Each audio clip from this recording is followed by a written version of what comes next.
पर्व न्यूज। आरंभ एका नव्या पर्वाचा।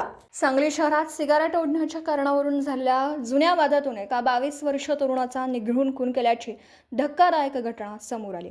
सौरभ महादेव पवार, वय वर्ष 22, राहणार राजीवनगर, सांगली असं मयत तरुणाचं नाव आहे। पोलिसांनी दिलेल्या माहितीनुसार आरोपी शाहिद समीर मुल्ला, वय वर्ष 22 आणि आयान समीर भिस्ती, वय वर्ष 24, दोघे राहणार जुना कुपवाड रोड, राजीवनगर, सांगली यांनी पूर्वी झालेल्या भांडणाचा राग मनात धरून संगनमताने सौरभ पवार यांच्यावर चाकू व कोयत्याने हल्ला केला। या हल्ल्यात त्यांच्या पोटात, छातीवर व पाठीवर गंभीर जखमा झाल्याने त्यांचा मृत्यू झाला।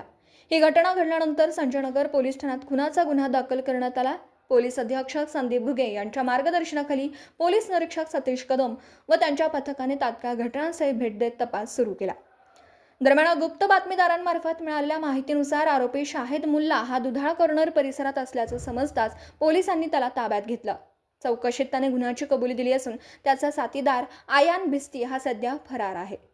पोलिसांनी आरोपी शाहिद मुल्ला याला अटक केली असून फरार आरोपीचा शोध सुरू आहे। या प्रकरणाचा पुढील तपास पोलीस निरीक्षक सतीश कदम करीत आहेत। पुणे शहरातील आणि जिल्ह्यातील महत्त्वाच्या आणि ताज्या बातम्या पाहण्यासाठी आजच आमच्या आरंभ पर्व न्यूज चॅनलला YouTube वर सबस्क्राइब करा आणि बेल आयकॉन प्रेस करा।